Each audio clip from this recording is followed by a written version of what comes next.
नमस्कार, न्यूज 24 पर आप देख रहे हैं सबसे बड़ा सवाल। आपके साथ मैं हूं अखिलेश आनंद। दिल्ली में चुनाव हो गए, नतीजे आ गए और प्रचंड बहुमत के साथ आम आदमी पार्टी की सरकार बन गई। लेकिन अब सवाल यह है कि आगे क्या होगा। तमाम दलों ने चुनाव के दौरान वादों और दावों की जमकर झड़ियां लगाई। आम आदमी पार्टी इसमें सबसे आगे रही। अब वक्त आ गया है डिलीवरी का, यानी उन वादों को हकीकत की जमीन पर उतारने का। जिस तरह केंद्र में मोदी सरकार बनने के बाद उनसे कामकाज का हिसाब मांगा गया, अब कुछ उसी तरह से दिल्ली की अरविंद केजरीवाल सरकार से भी ब्यौरा मांगा जाएगा। ऐसे में आज सबसे बड़ा सवाल यही है कि आखिर दिल्ली को कैसे बदलेंगे केजरीवाल। क्या पहली कैबिनेट की बैठक में ही बिजली पानी पर किया गया अपना वादा निभा देंगे केजरीवाल? और अहम सवाल यह भी है कि क्या अब दूसरी पारी में बदल जाएंगे केजरीवाल सरकार के तौर तरीके? इन तमाम सवालों पर हम चर्चा करेंगे, लेकिन सबसे पहले आपको एक रिपोर्ट दिखाते हैं। बिजली के दाम फिर से आधे करेंगे, फिर से 20,000 लीटर पानी हर परिवार को हर महीने मुफ्त देंगे। हम लोकतंत्र में प्रचंड बहुमत की खुशी असल में एक बड़ा दबाव होती है और दिल्ली के मुख्यमंत्री बनने जा रहे केजरीवाल को भी इसका पूरा एहसास है। ये दबाव केजरीवाल एंड कंपनी पर दिखने भी लगा है। मुख्यमंत्री की कुर्सी पर बैठने से पहले ही केजरीवाल पर जनता से किए गए वायदों का दबाव साफ नजर आने लगा है। जनता से किए गए वादों को पूरा करने के लिए आम आदमी पार्टी के भीतर माथापच्ची भी शुरू हो गई। टीम केजरीवाल के सामने सबसे बड़ी चुनौती है सस्ती बिजली और मुफ्त पानी। ऐसा कैसे हो, और वो भी सत्ता संभालते ही? इसके लिए केजरीवाल नतीजों के ऐलान के साथ ही एक्शन में आ चुके हैं और अफसरों से मसौदे मांगे जा रहे हैं। टीम केजरीवाल का दावा है कि वादों को पूरा करने का फुल प्रूफ प्लान तैयार भी हो चुका है। जो काम 24 घंटे में हो सकते हैं उनको 24 घंटे में ही करेंगे, जो काम 72 घंटे में हो सकते हैं उनको 72 घंटे में ही करेंगे। हम उनके लिए 72 दिन का समय नहीं मांगेंगे, पर किसके लिए कितना समय होगा, किसके लिए कब कर सकेंगे, ये हम एक बार टाइमलाइन सेट कर लेंगे और आपको भी बताएंगे। लेकिन क्या सिर्फ प्लान तैयार होने से ही काम हो जाएगा? उम्मीदों की पोटली बहुत बड़ी है और खजाना खाली। ऐसे में क्या कैबिनेट की पहली बैठक में ही बिजली पानी के वादे को निभा पाएंगे केजरीवाल? कहा तो ये जा रहा है कि खजाना इतना कम है कि बिजली और पानी फ्री देने के वादे को पूरा करने के लिए केजरीवाल सरकार के लिए सब्सिडी ही इकलौता रास्ता है। आंकड़ों के मुताबिक रोजाना 600 लीटर फ्री पानी देने के लिए 350 करोड़ रुपए चाहिए। 400 यूनिट तक बिजली पर 50% छूट देने के लिए करीब 1400 करोड़ रुपए की जरूरत होगी।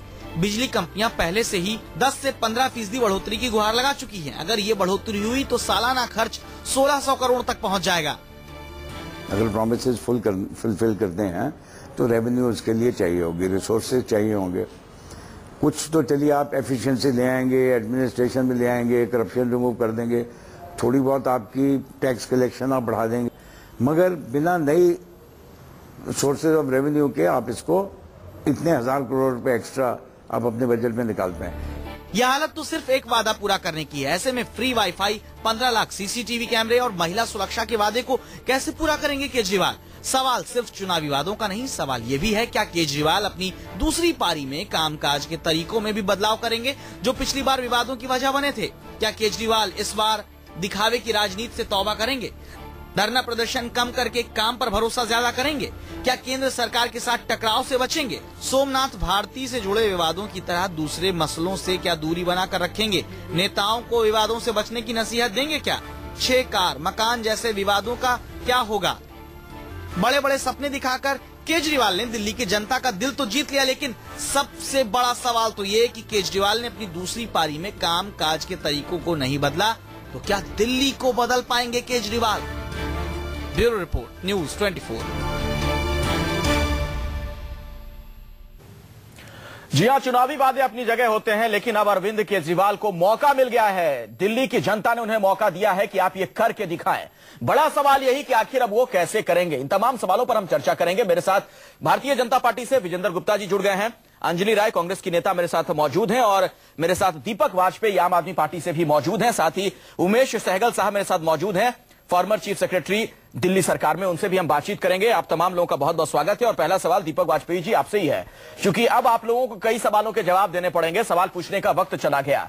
आपने जो ये तमाम वादे किए, दावों की झड़ी लगाई, कैसे आखिर आप पूरा करने जा रहे हैं? दिल्ली सरकार के बजट की मैं बात करूं तो कुल बजट 34,000 करोड़ रुपए का है सिर्फ। हाँ अखिलेश भाई, पहले तो आपको नमस्कार। और देखिए, ये जो हमें मैंडेट मिला है, दिल्ली जैसे स्टेट में आपको सारा कुल मिला के 36 सीटों का मैंडेट चाहिए, क्योंकि आपको कोई कॉन्स्टिट्यूशनल अमेंडमेंट्स नहीं करने होते। तो ये हमारे ऊपर एक दबाव है कि जो वायदे हमने किए हैं उन पे जनता ने भरोसा जताया है। उन्होंने एक प्रोग्राम जो हमने पेश किया, एक कॉन्क्रीट प्रोग्राम पेश किया, उसमें उन्होंने भरोसा जताया, उनकी उम्मीदें हैं। और हमने इस बार बजाय जिस तरह का प्रचार चल रहा था उसके बजाय हम एक कॉन्क्रीट प्रोग्राम लेके आए, लोगों से मिलकर हमने कॉस्ट तक वर्कआउट की है। और एक हिसाब किताब मैंने आपके सेटअप पैकेज में देखा, जो बताता है, जो एक तस्वीर पेश करता है कि शायद इतना ज्यादा खर्च होगा कि ये बजट में ना समाये चीजों का। पर मैं आपको ये अश्योर करना चाहता हूं अपनी सरकार की तरफ से कि जो कॉस्ट हमने वर्कआउट की है इन सारे मुद्दों पे, वो बजट को एक्सीड नहीं कर रही हैं। और नहीं, तो मुझे लगता है थोड़ा स्पेसिफिक होकर बात करें। जो हमारा रेवेन्यू, दीपक जी थोड़े स्पेसिफिक होकर बात करते हैं। मैं आपको बताता हूं 4 बड़े वादे आपके। बिजली पर आपने कहा कि हम बिजली के दाम करेंगे, वो आपको स्पेसिफिक बताता हूं। जी मैं आ रहा हूं सर आपके पास, सुन लीजिए पहले। सब्सिडी आप देंगे, उस तभी आप कम कर सकते हैं बिजली के दाम। मुफ्त पानी की बात आपने कही, फ्री वाईफाई, महिला सुरक्षा। सिर्फ बिजली और पानी की मैं बात कर लूं तो जो आपका वादा है उसे पूरा करने के लिए आपको 1950 करोड़ रुपए खर्च करने पड़ेंगे, और ये करीब करीब हो जाता है 11%। योजनागत या विकास खर्चों का जो टोटल है जिस पे आप खर्च कर सकते हैं उसका 11% है। तो आप कहां से पैसे लाएंगे सर, कुछ अनुमान लगाया है आपने? जी हाँ, मैं आपको यही बताना चाह रहा हूं, आपने 1950 करोड़ रुपए जोड़े हैं पिछली बार एक क्वार्टर। पहले तो बिजली की अगर हम बात करें, आपने सबसे पहला मुद्दा गिनाया है। 2 फेजेस में हमारी स्ट्रैटेजी है। पहली है कि 5 ऐसे लीकिंग पॉइंट्स हैं जहां से हम बिजली का दाम कम करने की सोचते हैं, जो हमारी स्ट्रैटेजी है। पहले हैं जो गलत बिल हैं, दूसरा जो तेज भागते हुए मीटर हैं, तीसरा जो हम सीएजी ऑडिट की बात कर रहे हैं, चौथा जो इजी जो हम कह रहे हैं कि सस्ती बिजली हम खरीदेंगे शासन प्रोजेक्ट से, जो हमारा भाखड़ा नांगल से हमारा कोटा है जिसमें कभी पिटीशन ही नहीं किया पिछली सरकारों ने, वहां से, और चीप जनरेशन। लेकिन ये चीजें कल नहीं होंगी, और चूंकि बिजली का वायदा हमारा इमीडिएट है तो हमने कहा है कि क्वार्टरली हम सब्सिडी देकर बिजली का खर्च, बिजली की लेकिन देखिए अब एक सवाल होता है उसमें दीपक जी, मैं आपके पास आऊंगा, जरा कुछ मेहमानों को और जोड़ लूं पहले चर्चा में। सब्सिडी दरअसल निदान नहीं है। सब्सिडी की जब आप बात करते हैं तो जनता को यह समझने की जरूरत है कि सब्सिडी का मतलब यह है कि आप ही के जो पैसे हैं, टैक्स के पैसे, उसको दूसरी तरह से खर्च कर रही है सरकार आपको बिजली की दरों को कम करने में। आप नाक को सामने से छुए या हाथ घुमाकर छुए, बात बराबर है, मैं उस पर आता हूं। लेकिन पहले जरा विजेंद्र गुप्ता जी का रुख करना चाहूंगा। और विजेंद्र गुप्ता जी, सबसे पहले तो आपको ढेर सारी बधाई हो। ये जो आम आदमी पार्टी की आंधी थी, अरविंद केजरीवाल साहब की आंधी थी, उसके सामने आप टिके रहे, और 3 बीजेपी के जो शूरवीर थे दिल्ली में, उनमें से आप एक हैं। बहुत बहुत बधाई सबसे पहले आपको विजेंद्र गुप्ता जी। जी धन्यवाद। अब मुझे जरा ये बताइए विजेंद्र जी, ये तमाम जो वादे आम आदमी पार्टी ने किए, उसे क्या आपको लगता है कि अमली जामा पहना पाना आसान होगा? ये तो आपके सामने है अभी अखिलेश जी, जिस तरह की बातें यहाँ की जा रही हैं। मैं सोच रहा था कि देखिए दिल्ली की जनता को किस तरह से गुमराह किया जा रहा है, किस तरह लोगों के विश्वास को छला जा रहा है, और किस तरह की बचकाना बातें यहाँ पर लाई जा रही हैं। बिजली की कीमत हाफ होगी और आप उठा करके बिजली कंपनियों को 1500 करोड़ रुपए या 1400 करोड़ रुपए सालाना सरकारी खजाने से बैकडोर से दे रहे हैं।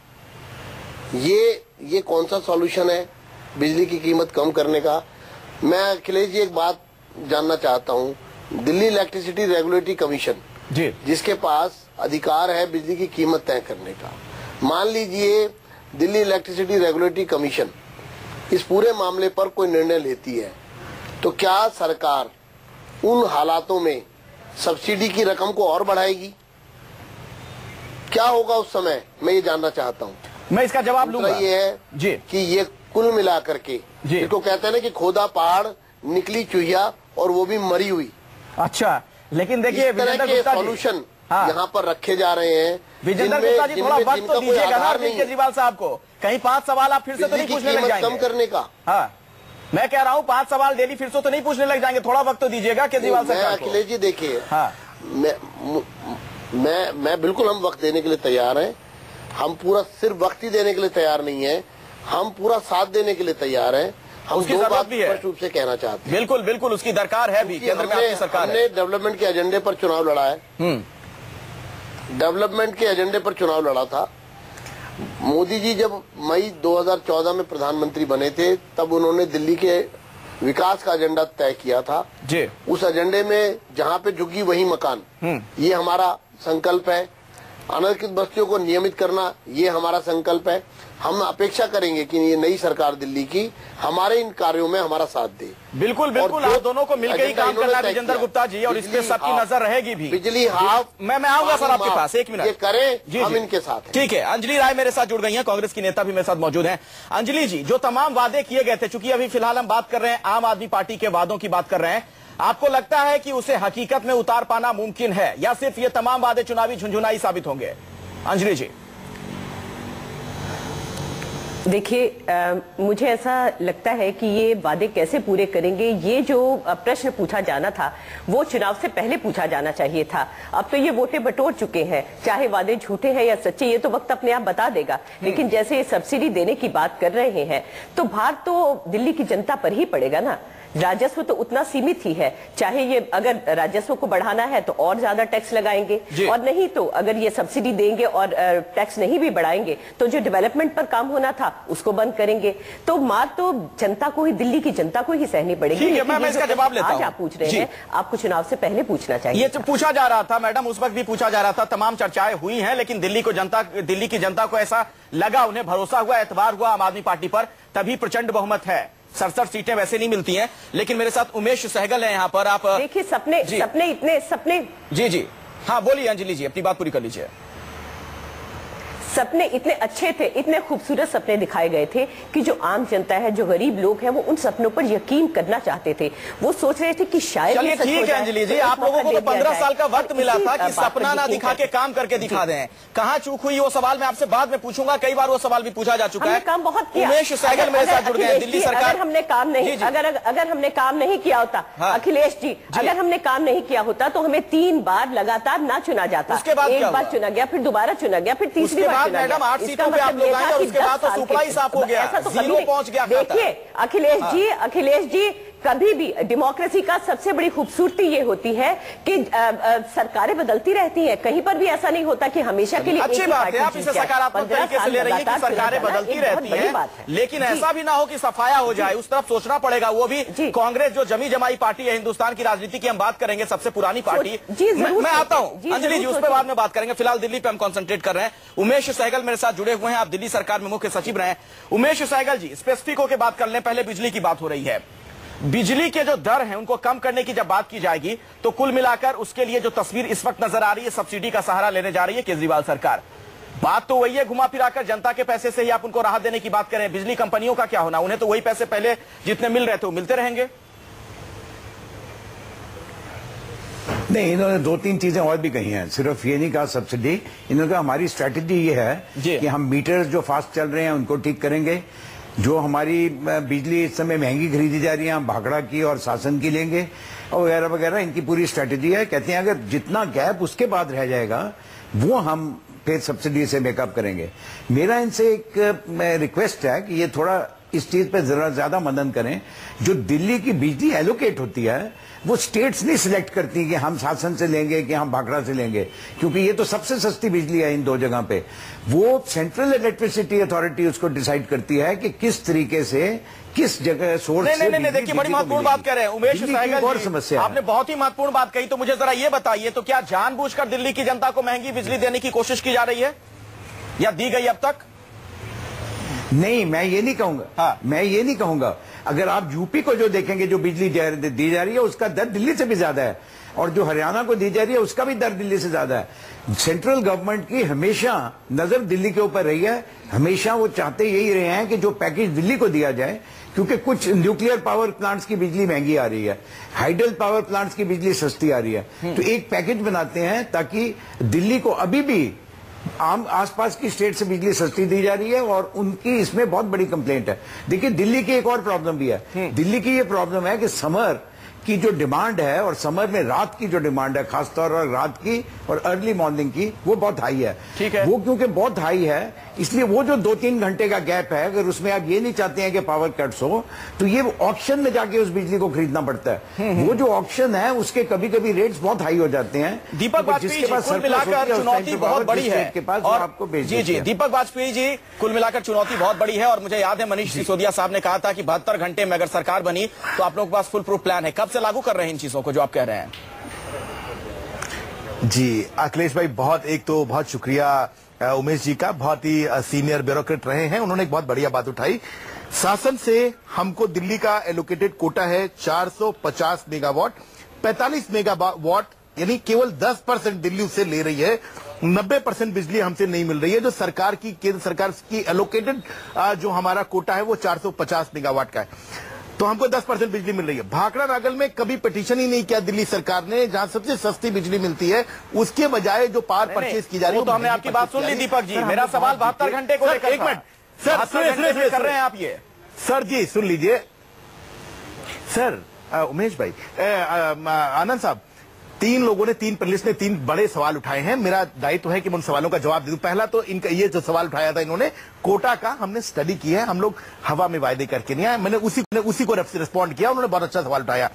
और विजेंद्र जी से और हमारी जो कांग्रेस की पैनलिस्ट है उनसे मैं एक छोटा सा दरख्वास्त करना चाहूंगा कि हम उनसे ज्यादा आशावादी हैं। केंद्र सरकार में 3 बड़े मंत्रियों, प्रधानमंत्री स्वयं, गृह मंत्री और यूडी मिनिस्टर ने हमें हर तरह के सहयोग का वायदा किया। There is no reason to disbelieve that faith. हमको पूरा भरोसा है कि वो मदद करेंगे। और विजेंद्र जी का स्वागत है सदन में। हम उनके साथ मिल बैठ कर हर चीज का सोल्यूशन ढूंढेंगे इतनी जल्दी। ये बड़ी अच्छी बात है। अगर आप ये कह रहे हैं विजेंद्र गुप्ता जी के साथ 2 ही और एमएलए होंगे तो ये बहुत अच्छी बात है। उनके साथ अगर आपके 67 लोग बैठकर बात करेंगे जी, अगर वो कह रहे हैं कि अभी शपथ लेने के भी अगर 24 घंटे पहले वो कहेंगे कि एक चुहिया निकली वो भी मरी हुई, मुझे लगता है काफी निराशावादी एटीट्यूड है। आई प्रॉमिस, मैं आपसे वायदा करता हूं कि विजेंद्र गुप्ता जी सदन में होंगे, उनसे मिल बैठ के सोल्यूशन। हमने बहुत काम किया है और एक एक्शन पॉइंट, एक 70 पॉइंट मुझे एक चीज बताइए, तैयार किया है। हम उनसे फिर मैं पानी पे आता हूं। बिजली की बात हो गई दीपक जी, कर नहीं बैठकर। हाँ ठीक है, मैं पानी पे आता हूँ। पानी पर जो आपने वादा किया है, मैं गुप्ता जी बोलिए छोटे में सर। हाँ। उनके शब्दों के चयन पर थोड़ा उसमें उन्होंने कहा मिल बैठकर नहीं बैठकर। चलिए ठीक है, शब्दों के चयन पे अगर विजेंद्र गुप्ता जी आप लोगों ने पहले ध्यान दिया होता, ऐसी नौबत ही नहीं आती। कोई कटुता न रखें, आप हमारे सहयोगी हैं। हम बात नहीं कर रहे। 1 मिनट दीपक वाजपेयी जी, मैं पानी पे आ रहा हूं। आवाज साफ नहीं आ रही। मैं कोशिश करता हूं विजेंद्र जी की आप तक आवाज साफ जाएगी। कोशिश करते हैं कुछ देर के बाद आपके पास जब हम आएंगे तो बिल्कुल साफ तौर पर आप हमें सुन पाएंगे। लेकिन दीपक वाजपेयी जी, आपसे मेरा एक और सवाल है। मैं पानी पे आ जाता हूं। पानी आप मुफ्त में तो तब देंगे ना, रियायती दरों पर तब देंगे ना जब पानी उपलब्ध हो। पानी लाएंगे कहां से आप? गर्मी के मौसम में तो यह हाल है कि अगर आपको हरियाणा पानी ना दे तो आप पानी की कमी पूरी ना कर पाए। जी देखिए, इतनी भी सिंपल नहीं है। दरअसल जो प्रॉब्लम आपने रेफर की है वो इतनी भी आसान नहीं, इससे बड़ा चैलेंज है। पहली बात तो ये कि सुप्रीम, अब कोर्ट ने डिसाइड कर दिया, हरियाणा सरकार के हाथ की बात नहीं है जैसा कि प्रचारित किया जा रहा था। कोर्ट ने तय कर दिया कि हमें कितना पानी मिलना है। मुझे नहीं लगता कि किसी भी, अब चूंकि मुझे आश्वासन मिला है केंद्र सरकार से हमें कि वो सहयोग करेंगे, मुझे नहीं लगता किसी शत्रुतावश वो जो कोटा कोर्ट ने मुकर्रर किया वो हमें नहीं देंगे या कोर्ट की अवमानना करेंगे। हमारा विश्वास है कि हमारे हिस्से का पानी हमें मिलेगा और वो सहयोग करेंगे। नंबर 1। देखिए, लेकिन समस्या इससे बड़ी है, बहुत ही कठिन सवाल है। अंजलि जी को मैं बीच में लाना चाहूंगा चर्चा में, कांग्रेस की नेता है।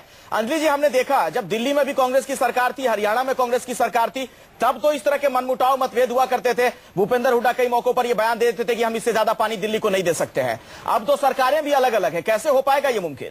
जी जी, मुझे लगता है कि मुश्किलात तो सामने आएंगी ही, इसमें कोई दो राय नहीं है। अब ये इनके पास क्या मंत्र है, किस तरह से उसको पूरा करेंगे, ये देखने की बात है। हम आशावादी हैं, हम आशा करते हैं कि इन्होंने वायदे किए हैं तो ये पूरे करेंगे। चलिए, आप आशावादी हैं। विजेंद्र गुप्ता जी, कैसे कमी पूरी कर पाएगी आम आदमी पार्टी दिल्ली में? पानी की बात कर रहा हूं मैं। देखिए, ये तो हम उम्मीद करते हैं कि ये किसी एजेंडे के साथ सामने आ रहे हैं और प्रचंड बहुमत इनको मिला है, जनता ने इनकी बात पर विश्वास किया है, तो इनको मौका दिया जाना चाहिए, समय दिया जाना चाहिए पानी की दिक्कत को ये दूर करने के लिए। नहीं तो हरियाणा में आपकी सरकार है विजेंद्र गुप्ता जी, अभी मैं हरियाणा में बीजेपी की सरकार है, मदद करेंगे ना आप लोग वहां से? ये देखिए, खट्टर साहब को कहेंगे ना? मैं तो इतना समझता हूँ कि देखिए, बिल्कुल हम खट्टर साहब को कहेंगे, इसमें कोई दो राय नहीं है। दिल्ली के किसी भी हक के लिए कहीं भी जाना पड़ा हम भी जाएंगे। लेकिन जो पूर्व में हमारे अनुभव है, कांग्रेस की दोनों प्रदेशों में सरकार थी और उसके बावजूद 15 साल कांग्रेस दिल्ली में सत्ता में थी और 10 साल हरियाणा में सत्ता में थी जी। लेकिन एक भी मर्तबा ऐसा नहीं लगा कि कोई भी मुख्यमंत्री अपने अधिकार को छोड़ने के लिए तैयार, अपनी जनता के अधिकार को छोड़ने के लिए तैयार हुआ। तो इसके बीच में से तो आप इशारों में विजेंद्र गुप्ता जी दोनों बातें आप कह रहे हैं। आप कह रहे हैं कि मदद करेंगे भी, इशारों में ये भी कह रहे हैं कि हो सकता है मुश्किल आए, खट्टर साहब ना तैयार हो पानी देने के लिए दिल्ली को जितना पानी चाहिए। अखिलेश जी, मैंने आनंद जी, मेरा एक छोटा सा मैंने आपको बताया कि पूर्व अनुभव के आधार पर, हाँ, लेकिन हम दिल्ली की जनता के लिए अपने बात को निश्चित रूप से एक मिनट कहेंगे। दीपक जी कुछ कहना चाह रहे हैं आपको? नई सरकार की इस योजना में भी ठीक है। इसके बाद मुझे उमेश जी के पास जाना, छोटे में बिल्कुल सर, बिल्कुल छोटे में क्या कहना चाह रहे हैं आप? हाँ, अखिलेश जी, दो बड़ी बातों पे हमारा विश्वास टिका हुआ है। पहली बात ये कि अभी जब दिल्ली के चुनाव हो रहे थे, खट्टर साहब खुद दिल्ली में आए थे, उन्होंने खुद दिल्ली की जनता से वायदा किया था कि मैं पानी दूंगा न, ये मेरे भरोसे का पहला बयान फिर बाद में बदल गया था। दूसरा कारण ये कि कोर्ट ने, अगर आपको याद हो, चुनाव के नतीजों के बाद ये बयान आ चुका है उनका। सुनिए अखिलेश भाई जी, अखिलेश भाई, और दूसरा कोर्ट ने तय कर दिया है कि कितना पानी आपको देना है, तो ये उनके वश मैं उस पर बात करूंगा। लेकिन उमेश सहगल जी से मैं इस पर एक कमेंट चाहूंगा, क्योंकि दिल्ली सरकार में आप मुख्य सचिव रहे हैं, बेहतर समझते हैं इन चीजों को, कागजी कामकाज और फाइलों को लेकर जो तमाम दिक्कतें पैदा की जाती हैं। उमेश सहगल जी, इतना आसान होगा कि हरियाणा से दिल्ली को पानी मिल जाए, वो भी तब जबकि दोनों जगह पे अब अलग अलग सरकारें हैं? देखिए, पानी मिलने का सवाल ही नहीं उठता, क्योंकि जितना कोटा आपका फिक्स्ड है वो इंटरनेशनल एग्रीमेंट से फिक्स्ड है। 850 या जितने भी एमजीडी है उससे ऊपर नहीं मिल सकता। जो इन्होंने प्रॉमिस किया है वो ये प्रॉमिस किया है कि जो नया मुनाक कनाल बना है, इसके लिए पानी जो है वो जो 30% वेस्टेज हो रही थी उसको वो मेकअप कर देंगे। अगर उसको मेकअप कर भी दें तो एक टेम्परेरी प्रॉब्लम, छोटी सी प्रॉब्लम द्वारका की सॉल्व हो जाती है। मगर जो अश्योरेंस दी गई है वो उन कॉलोनीज को दी गई है जो जहां इस समय पाइप वाटर सप्लाई नहीं है। अब याद रखिए, 60 लाख लोग ऐसे हैं जो यहाँ ट्यूबवेल्स पे निर्भर हैं या वो टैंकर्स पे निर्भर हैं। चलिए ठीक है, लोगों तक बिजली पानी पहुंचाना सिर्फ टैंकर, ज्यादा टैंकर्स की जरूरत नहीं है, वो लाइन भी ले जानी पड़ेगी। बिल्कुल, लाइन ले जाने का चुनौतियां तमाम है। लेकिन इस बार दूसरी पारी में क्या केजरीवाल सरकार के जो कामकाज का तरीका, उमेश जी, वो बदला हुआ नजर आ रहा है? इस पर भी हम बात करेंगे।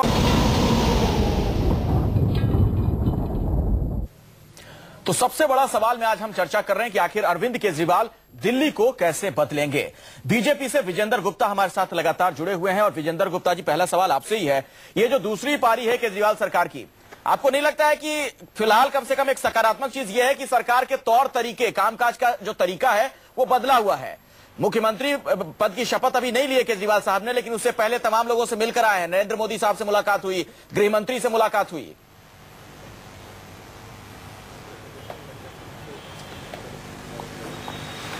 विजेंद्र जी मैं अपनी बात कहूं? जी बोलें। देखिए, पहले सरकार में जब ये लोग आए थे और अब निश्चित रूप से तौर तरीके बदले हुए हैं, तब उनके सामने दिल्ली की सरकार को चलाना नहीं बल्कि एक प्रदर्शन करना था, क्योंकि उनकी नजरें लोकसभा के चुनावों पर थी और उनके जितने भी क्रियाकलाप थे उसमें एक नौटंकी साफ रूप से नजर आती थी और एक जल्दबाजी साफ रूप से नजर आती थी। और जिस लोकपाल के मुद्दे पर ये सरकार, नौटंकी जैसे शब्दों का अभी भी आप इस्तेमाल कर रहे हैं। मैं समझता फिर आगे आप मदारी वगैरह भी ना कह दें। जी, मैं कह रहा हूं नौटंकी वगैरह जो शब्द हैं अभी भी आप इस्तेमाल कर रहे हैं। ये शब्द शायद जनता को अच्छा नहीं लगा जो आप कहते रहे आम आदमी पार्टी के लिए, अरविंद केजरीवाल के लिए। पिछली सरकार, मैंने पिछली सरकार के बारे में कहा, इस बार की सरकार के बारे में मैंने नहीं कहा। मैंने पिछली सरकार के बारे में जो मेरी ऑब्जर्वेशन है वो मैंने आपके सामने रखी है जी। उस समय ये लोग जल्दबाजी में थे, इन लोगों को टारगेट लोकसभा का चुनाव था, इन्होंने दिल्ली की सरकार को एक प्लेटफॉर्म की तरह यूज किया था और मात्र अपनी महत्वाकांक्षाओं को प्राप्त करने का उसको एक जरिया बनाया था। जी दीपक जी, आप जो सरकार में आए हैं 5 साल के लिए आए हैं जी और जो एनार्किस्ट की इनके ऊपर एक छाप लगी थी, ये उसको धोने के लिए बहुत ही सौम्य तरीके से बात कर रहे हैं। मैं उसका स्वागत करता हूं। चलिए, उन्होंने प्रधानमंत्री जी से भी भेंट की और उसके बाद भी कहा कि आपकी भी भाषा विजेंद्र जी बदली हुई है, बड़ी अच्छी बात है। दीपक वाजपेयी से मेरा सवाल है, देखिए दीपक वाजपेयी जी, विजेंद्र गुप्ता आप डायरेक्ट आपको अनार्किस्ट नहीं कह रहे हैं, वो कह रहे हैं जो छाप लगी हुई थी। मेरा आपसे दूसरा सवाल है, सवाल यह है कि तमाम वादे तो आपने कर दिए, धोने की कोशिश कर रहे हैं जी, धोने की कोशिश कर रहे हैं, अब आपको उन कामों को करके दिखाना है, क्योंकि आपको इस बात का एहसास है जिस तरीके से नरेंद्र मोदी साहब से जवाब मांगा गया 9 महीने के कामकाज का, भले ही उसे नरेंद्र मोदी के कामकाज के जनमत संग्रह के तौर पर बीजेपी ने नहीं देखा, लेकिन आपको उससे भी हो सकता है कम वक्त दे जनता। अखिलेश जी, इस जिम्मेदारी का हमें पूरा एहसास है। ये सवाल केवल आम आदमी पार्टी के ऊपर नहीं आएगा। जो वायदे हमने किए हैं, हमने पूरा चुनाव किसी नकारात्मक एजेंडे पर नहीं डला। हमने लोगों से जाके बात की, एक एजेंडा बनाया, पेश किया, वायदे किए और कहा, भरोसा दिलाया कि हमने इसकी कॉस्ट एनालिसिस तक कर ली है। अब अगर हम ये वायदे पूरे नहीं करेंगे तो जनता का इस तरह की राजनीति से विश्वास उठेगा और फिर वो नारों पर वोट देना शुरू करेगी। तो ये इस जिम्मेदारी का हमें पूरा एहसास है। पूरी दिल्ली ने एक साथ इतना विश्वास जताया है, हम इसे लेके बहुत गंभीर हैं। नहीं, आप गंभीर तो हैं, लेकिन 2-3 बातें इसमें ऐसी हैं, ध्यान लगा देंगे एक मिनट, 2-3 बातें ऐसी हैं जिसको लेकर ऐसा लगता है कि शायद गंभीरता से आपने विचार नहीं किया। अगर आप कहते हैं कि डीडीए का रीस्ट्रक्चर करेंगे, वो कैसे आप करेंगे? जो चीजें आपके पास है नहीं। अच्छा, आप सुरक्षा की बात करते हैं, पुलिस आपके पास है नहीं। आप कह रहे हैं मेट्रो का किराया हम कम कर देंगे, वो मुमकिन है नहीं। इन सब के अलावा जो स्कूल कॉलेज की बात आप कर रहे हैं कि और ज्यादा खोलेंगे, आप ज्यादा से ज्यादा ये कर सकते हैं कि इमारतें बना दें, फैकल्टी कहां से लाएंगे? इन तमाम सवालों का अगर आप छोटे में जवाब दे पाए। जी सर, आपने देखिए कुछ वायदे, मैं आपसे क्षमा सहित कहूंगा कि कुछ ऐसे चीजें आपने उठाई हैं जो दरअसल हमारे प्रोग्राम में शामिल नहीं है। और आपने जैसे बड़े मुद्दे उठाए, सुरक्षा जैसे, महिला सुरक्षा पे हमने कहा था कि 17,500 गार्ड हम देंगे। और ये वायदा भारतीय जनता पार्टी ने भी बाद में किया। किरण बेदी जी चूंकि खुद ट्वीट करके कह रही थी, हमारे पास होम गार्ड हमारे डिस्पोजल पे है, बिना एक भी पेनी लगाए। There will be one very big visible difference कि ये गार्ड आपको पब्लिक ट्रांसपोर्ट में मिलेंगे मार्शल्स के तौर पर, जिससे सुरक्षा की भावना बढ़ेगी। तो कब तक मिल जाएंगे सर? ये चीजें हमने वायदे किए हैं, हमने बाकायदा नहीं, कब तक मिल जाएंगे? कहीं ऐसा ना हो कि जैसे 15 लाख रुपए का इंतजार तमाम देश की जनता को था कि ब्लैक मनी वाले 15 लाख रुपए आएंगे, बाद में जाकर अमित शाह ने कह दिया कि ये तो जुमला था। आप भी कल को कहीं कह दें कि ये सब तो जुमले थे। अखिलेश भाई, मैं आपको यही बार बार कह रहा हूं, आपने जब सेटअप पैकेज चलाया शुरुआत में, उसमें हमारे नेता मनीष सिसोदिया जी ने ये कहा कि देखिए मैंडेट हमारे पास अनडाउटेडली 5 साल का है। जो चीजें 24 घंटे में हो सकती हैं उसके लिए हम 72 घंटे का इंतजार नहीं करेंगे। जो 72 घंटे में हो सकती है उनका और ज्यादा इंतजार नहीं करेंगे। लेकिन अब जैसे एक सवाल बहुत पहले उठाता है, जो बड़ी समस्या पानी में है कि जहां पाइपलाइन ही नहीं बिछी है, बड़ी मेहनत के साथ रिगरस काम हमें सालों तक करना है कि एक एक आदमी तक टैप वाटर पहुंचे, ये टैंकर राज से मुक्ति मिले, तो वो टाइम ज्यादा फ्रेम में टाइम फ्रेम। अभी हमको शपथ लेने में भी कुछ वक्त बाकी है। जी। हमारी सिंसियरिटी डाउट अभी मैं कहूंगा विश्वास रखिए। ठीक है, हम सवाल खड़े कर रहे हैं चूंकि जो आमदनी और खर्च का अनुपात है ना, वो बहुत ज्यादा है। आपका अधिकार है, वादे किए, सवाल अधिकार है। बिल्कुल। मैं उमेश जी से अब सवाल लेना चाहूंगा। उमेश सहगल मेरे साथ मौजूद हैं, दिल्ली सरकार में आप रहे हैं मुख्य सचिव। उमेश जी, वही सवाल, आमदनी और खर्च का अनुपात बहुत ज्यादा है, आपको लगता है कि इस चीज को पाट पाएगी आम आदमी पार्टी? पैसे कहां से आएंगे? बुनियादी सवाल यही है। बुनियादी सवाल यही है, और मेरा ख्याल है अगर इन्होंने अंदाजा लगा लिया है कि कितना खर्चा होगा, तो बेटर है कि उसको पब्लिक के सामने रख दें, लोगों को भी पता चले कि इतना खर्चा होगा और इस तरीके से ये खर्चा मीट होगा। जहां तक मुझे पता है, क्योंकि ऑयल की प्राइसेस गिर गई हैं और दिल्ली के सेल्स टैक्स की कम से कम 40% जो आमदनी है वो एविएशन फ्यूल, पेट्रोल और डीजल से होती है, वो भी उस हद तक गिर गई है। इस साल तो पूरा उसका इम्पैक्ट पड़ा भी नहीं है, अभी तो सिर्फ 2-3 हजार करोड़ का इम्पैक्ट पड़ा।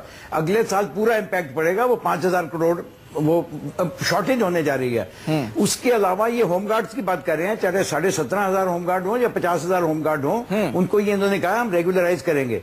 रेगुलराइज करना मतलब है उनको एक, जो आज उनको अगर डेली वेजेस मिल रहे हैं तो उनको आपको 20-25 हजार रुपये महीना देना पड़ेगा, और 1.25 लाख आपके कंटिजेंट वर्कर्स हैं, उनको ये रेगुलराइज करेंगे।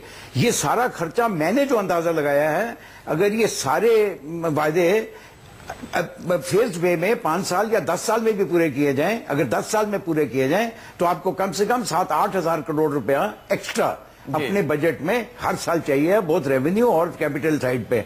8,000 करोड़ का खर्चा उन सालों में चाहिए जबकि 5,000 करोड़ आपकी आमदनी गिरने जा रही है, कम से कम 5,000 करोड़ गिरने जा रही है। इन्होंने एक चीज और कही है कि हम टैक्स जो है घटाएंगे, वैट को हम लोएस्ट लेवल पे ले आएंगे। इस समय वैट जो है कम से कम ऑयल प्रोडक्ट्स पे हमारा वैट बहुत हाई लेवल पे है। बहुत सारे और आइटम्स हैं जो हमारा लग्जरी आइटम्स हैं, हाई लेवल पे वैट लगा हुआ है। अगर सबको लोएस्ट लेवल पे ले आओगे तो आप समझे 1-2 हजार करोड़ रुपए का और घाटा होगा आपको। और आपने और भी कहा है कि हम रेड नहीं करेंगे, ये नहीं करेंगे, वो करेंगे। आप इन्फोर्समेंट उसको कैसे इफेक्टिव करोगे? वो भी मेरे ख्याल सवाल उठते हैं जो कि पब्लिक को जवाब चाहिए होगा और इनको चाहिए कि अपने आप इसको अंदर सोचें। और क्योंकि कैसे करेंगे दीपक जी, आप कुछ बताएंगे क्या? शहर को चाहिए भी है। बिल्कुल अंजलि जी, मैं आपके पास आऊंगा लेकिन इसका जवाब मैं चाहूंगा जो बातें उमेश जी कह रहे हैं। दीपक, अगर आप जवाब देना चाहें। जी देखिए, बहुत अच्छा सवाल है। हमने रेवेन्यू स्टेट एस्टिमेट्स भी किए हैं और जितना कॉन्क्रीट और डिटेल्ड प्रोग्राम हमने सामने रखा है किसी दूसरी पॉलिटिकल पार्टी ने सामने नहीं रखा है। अगर ये भी अपेक्षा है पॉलिटिकल पार्टी से कि जब वो अपना प्रोग्राम सामने रखे चुनाव से पहले, उसके पहले वो रेवेन्यू जनरेशन एस्टिमेट्स भी रखे, अगले 5 और 10 सालों के प्रोजेक्शंस रखे सामने, जैसे कि हम कॉर्पोरेट वर्ल्ड में रखते हैं, तो मुझे लगेगा कि थोड़ी सी नाइंसाफी है। ना, बिल्कुल नाइंसाफी नहीं है। प्रोग्राम पे कोई चुनाव नहीं लड़ता है, बिल्कुल नाइंसाफी नहीं है। फिर तो यही बात हो गई ना कि सब सवाल दिखाए गए और जो सवाल नहीं, जो आप नहीं कर सकते हैं उसके दावे क्यों करेंगे? सुनिए तो ये एक मिनट से नहीं अब मैं उसका जवाब दे रहा हूं, जो सवाल पूछा उसका जवाब दे रहा हूं।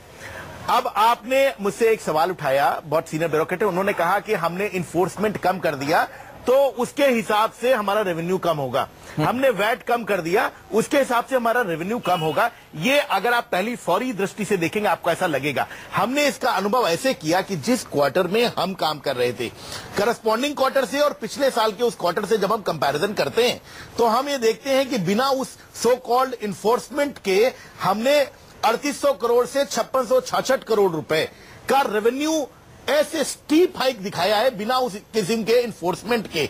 तो कृपया इस व्यापारी पर, दिल्ली के व्यापारी पर भरोसा करके देखें और आपको पता लगा कि एक पैरेलल जो ब्लैक इकोनॉमी है, अब एक सवाल है वो इवेपोरेट होती है। ठीक है, मैं आपकी बात दीपक समझ गया। अंजलि जी जरा मुझे ये बताएं, क्वार्टर से भी हमारा रेवेन्यू ज्यादा है। ठीक है अंजलि जी, जरा मुझे ये बताएं, हर काम सिर्फ रेवेन्यू से, पैसे से ही होता है या फिर पॉलिटिकल विल की भी जरूरत होती है? मेरे पास एक उदाहरण है। 16 साल बाद भी एक जो आप लोगों का यहां पर अस्पताल बनाने का सपना था कांग्रेस का, Rajiv Gandhi super speciality hospital आप लोग बनवाना चाह रहे थे, अब तक वो शुरू नहीं हो पाया है। क्या पैसे की कमी ही हर चीज की वजह होती है या पॉलिटिकल विल? देखिए ऐसा नहीं है, पॉलिटिकल विल तो चाहिए ही। अगर एक नहीं भी हॉस्पिटल बन पाया तो और बहुत सारे हॉस्पिटल्स बने हैं, इंफ्रास्ट्रक्चर इतना बना है। हम लोगों ने बस वायदे झूठे नहीं किए, काम बहुत किया। और आप भी अगर अपने दिल से पूछेंगे तो आपको यह जवाब मिलेगा कि दिल्ली जो है आज बदली हुई नजर आती है। आज जितना विकास दिल्ली में दिखता है वो कभी भी नहीं था। अंजलि जी, तो क्या दिल्ली की जनता ने दिल से नहीं सोचा, ये आप कहना चाह रही हैं? देखिए दिल से नहीं, हमें मौका दिया। देखिए बहुत सारे कारण होते हैं और जनता बदलाव भी चाहती है। वो इतने खूबसूरत सपने देख रही थी जो ये पार्टीज दिखा रही थी उनको, वो उन पर यकीन कर रही थी। उन्हें लग रहा था कि शायद ये सपने सच हो जाए, शायद बिजली जो है वो आधे दाम पर मिल जाए, शायद पानी फ्री मिल जाए। तो दीजिए ना, शायद मैं कहना चाहूंगी कि आप 1.5 दशक तक लगातार दिल्ली में रही हैं, तो मैं सरकार ने शपथ भी नहीं ली।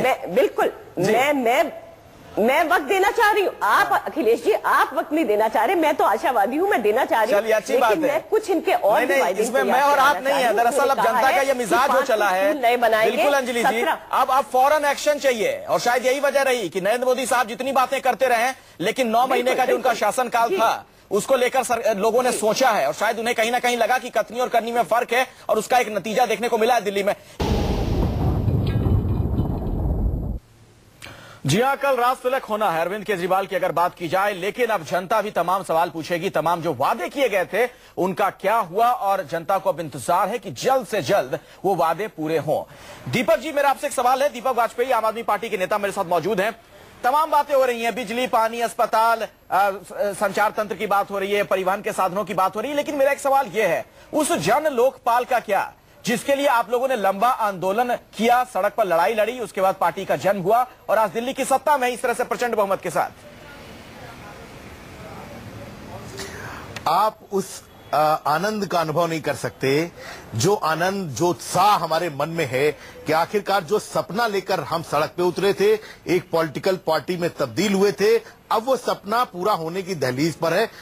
बिना किसी देर किए जितना शीघ्र संभव होगा हम जन लोकपाल बिल और स्वराज बिल लेके असेंबली में आएंगे, असेंबली से पास करके उसको केंद्र के पास। कितना शीघ्र ये भी तो बताइए दीपक जी।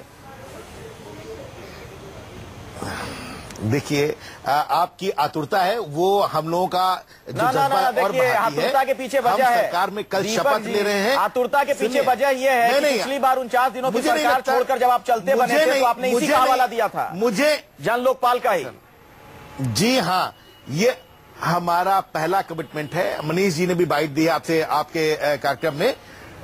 सबसे पहली प्राथमिकता, जैसे सदन शुरू होता है कन्वीनियंट डेट लेके सर्कुलेट करके बिल को, पहली प्राथमिकता का मतलब यही है कि जैसे सदन शुरू होगा शीघ्र जल्द से जल्द बिल सर्कुलेट करके सदन में लाएंगे, उसको पास करेंगे और पास करके उसको केंद्र के पास भेजेंगे। हमने अब ऐसे में विजेंद्र जी आपकी भूमिका हो जाएगी। सबसे ज्यादा उत्साहित हम इसी बात पे। विजेंद्र गुप्ता जी मेरे साथ बीजेपी के नेता भी जुड़े हुए हैं, ऐसे में अब आपकी भूमिका हो जाएगी। वो कह रहे हैं दीपक जी की वो फौरन शीघ्र उसको पास करवाएंगे दिल्ली विधानसभा से और उसके बाद केंद्र के पास भेजेंगे।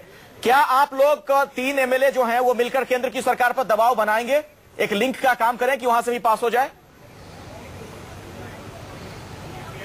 नहीं, ये तो बिल जैसा अभी दीपक जी कह रहे हैं कि दिल्ली की विधानसभा में अगर दिल्ली की सरकार जो भी पारित करेगी उसको, उसके आगे तो सब फॉर्मेलिटीज हैं, उसके आगे कुछ नहीं है। नहीं तो फैसला तो इनको लेना है, औपचारिकता ही सही। आप लोग दबाव बनाएंगे लगता है। हमने कहा ना हम एक सकारात्मक, देखिए हाँ, हम एक सकारात्मक विपक्ष हैं, हम आपको बता दें जी, और हमारी भूमिका एक सजग प्रहरी की है। ठीक है, सरकार बात है, अच्छा काम करेगी जी, हम सरकार की बिल्कुल आप सजग प्रहरी रहे। लेकिन अगर सरकार लोगों को गुमराह करेगी, आप लोगों की मौजूदगी भले ही हाउस में ना हो, लेकिन क्या सड़क पर आप लोग भी एक सकारात्मक विपक्ष की भूमिका निभाएंगी? आपकी बात मुझे सुनाई नहीं दी। मैंने आपसे सवाल ये पूछा, विजेंद्र गुप्ता जी सकारात्मक भूमिका की बात कर रहे हैं विपक्ष में रहकर, लेकिन आप लोग हाउस में नहीं है, आपका एक भी प्रतिनिधि नहीं है विधानसभा में, लेकिन सड़क पर तो लड़ाई लड़ सकती हैं। जी बिल्कुल बिल्कुल।